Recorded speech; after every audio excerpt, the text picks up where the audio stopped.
Selamat siang, boleh ceritakan singkat tentang diri Anda? Halo Pak, selamat siang. Nama saya Elsa Lohardrianti, biasa dipanggil Elsa. Umur saya 20 tahun dan saya aslinya dari Jambi. Sekarang merupakan seorang fresh graduate dari Universitas Multimedia Nusantara dengan jurusan Desain Komunikasi Visual, spesialisasi Visual Branding Design. Dan untuk kesibukan di saat ini, saya hanya aktif dalam pekerjaan freelance design seperti branding serta ilustrasi.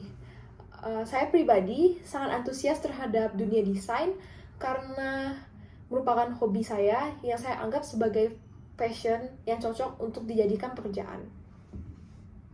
Baik, apakah kelebihan dan kekurangan yang Anda miliki? Secara pribadi, saya memiliki kelebihan yang terbagi secara hard skill maupun soft skill. Kelebihan soft skill yang saya miliki yaitu saya merupakan tipe orang yang tepat waktu, yang ditandai dengan kedatangan pada suatu kegiatan yang terbiasa bagi saya untuk tiba setengah jam sebelum acara dimulai.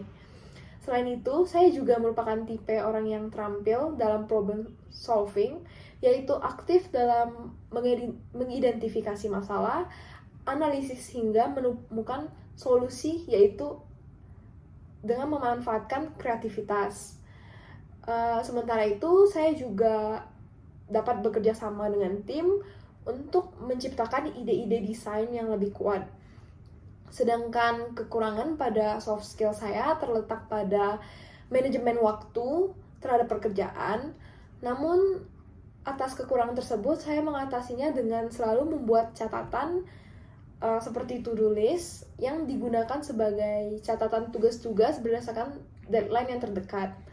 Sehingga apabila proyek deadline-nya sudah mendekat, saya selalu menyicil untuk mengerjakannya, sehingga jarang sekali terlewatkan dalam setiap proyek yang diberikan. Selain itu, saya juga orangnya emosional. Memang ini bisa berdampak negatif bagi orang, terlebih pada diri saya, tapi saya juga sudah mencoba untuk melakukan langkah agar saya dapat mengontrol diri saya, yaitu saya mampu menerima kritik dari orang sekitar saya, dan beberapa waktu kemudian saya juga nantinya akan berusaha untuk meminta maaf kepada orang yang terkena dampak dari amarah saya. Saya juga merupakan salah satu orang yang pelupa, sehingga dalam kesehariannya saya selalu membuat notes maupun alarm di handphone saya agar saya tidak terlupa satupun agenda yang telah dijadwalkan pada hari tersebut. Sedangkan kelebihan saya pada hard skills, saya memiliki pengetahuan mengenai ilustrasi, tipografi, pemilihan warna, serta fotografi pada produk. Saya juga menguasai tools desain seperti Adobe Illustrator, Adobe Photoshop, serta Procreate sebagai sarana untuk mendesain yang spesialisasi terhadap desain grafis dan ilustrasi. Namun saya juga memiliki kekurangan pada hard skill, yaitu saya masih belum bisa menguasai software yang jarang saya pergunakan seperti Adobe After Effects, Adobe Premiere, dan 3D Blender yang tergolong tidak mahir dalam bidang tersebut. Baik, Elsa, apa yang Anda suka dan tidak suka dari pekerjaan desainer?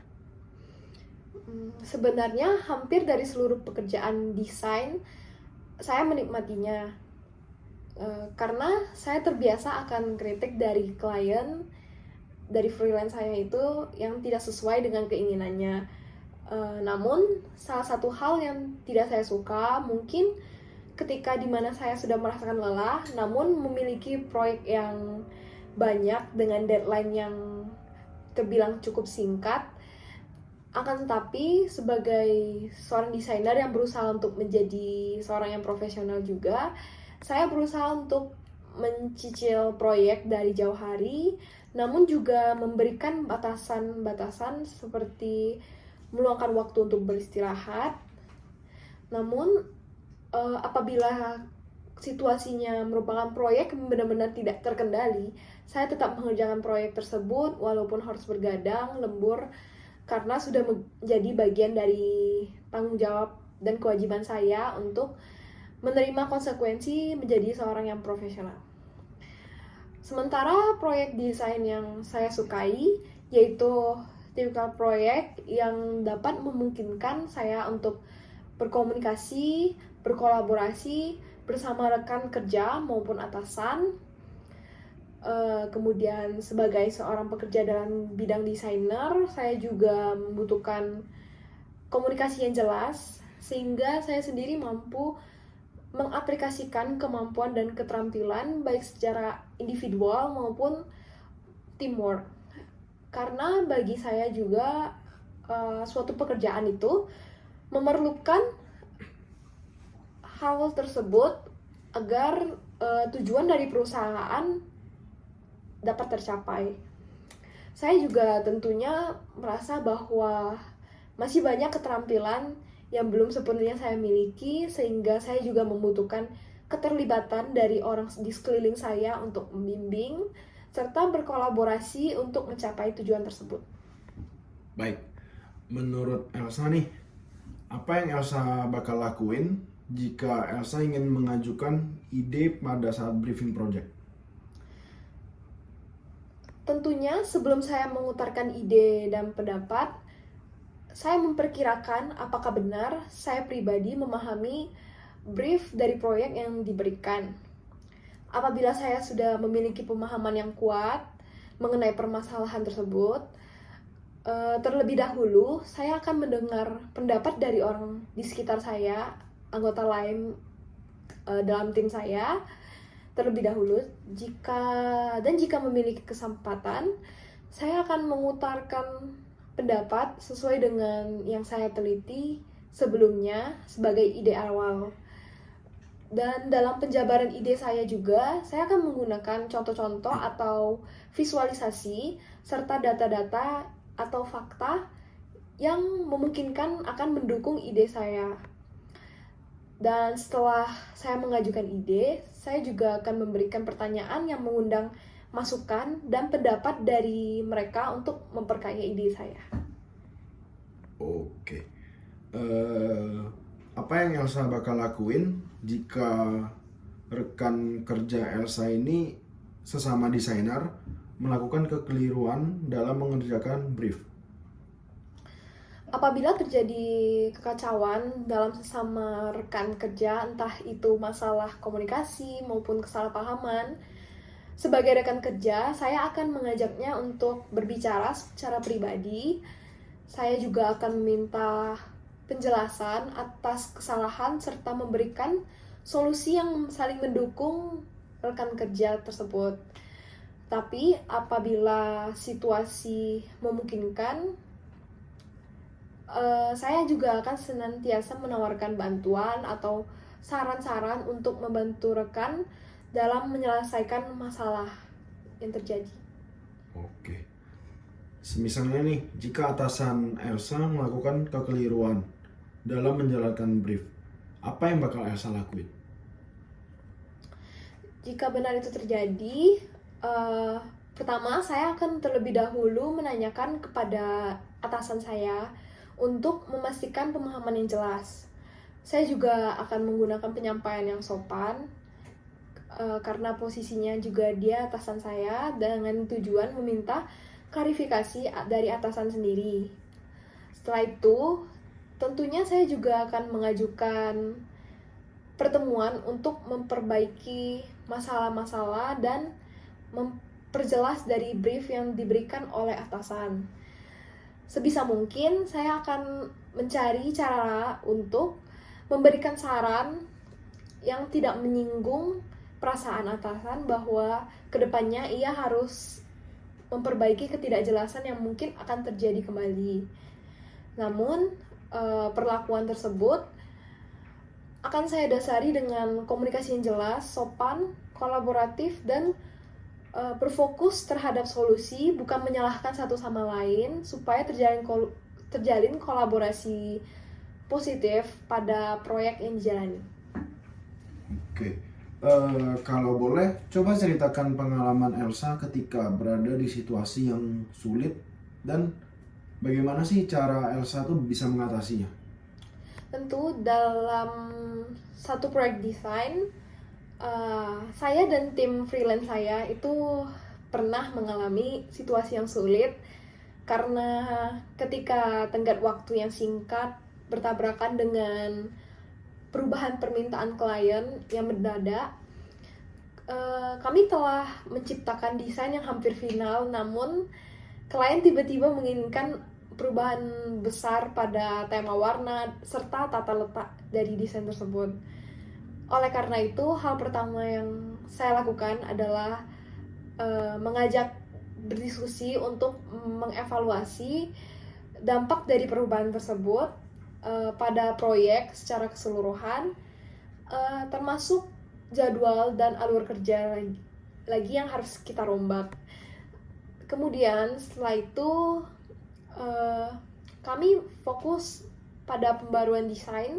Dengan cepat kami membagikan tugas dan tanggung jawab yang jelas di antara anggota tim sesuai dengan keahlian yang mereka miliki. Saya juga melakukan komunikasi yang teratur dengan klien untuk memastikan bahwa kami sendiri memahami sepenuhnya kebutuhan dan harapannya. Oleh karena itu, saya mengandalkan kolaborasi tim yang erat, komunikasi yang terbuka, serta fleksibilitas untuk mencapai hasil yang memuaskan bagi klien saya. Oke, menurut Elsa nih, hal apa sih yang bisa meyakinkan kami untuk merekrut Elsa? Tentunya saya memiliki pemahaman yang kuat dalam bidang desain grafis karena saya sendiri merupakan salah satu lulusan dari Universitas Multimedia Nusantara dengan memiliki IPK 3,9, dan juga selain aktif dalam dunia pembelajaran, saya juga memilih untuk menjadi asisten dosen dalam mata kuliah yang berhubungan dengan keahlian saya seperti desain kolateral, visual communication design, hingga packaging, dengan tujuan untuk menambah wawasan dan mempelajari segala hal yang mungkin belum sempat diajarkan pada kurikulum saya.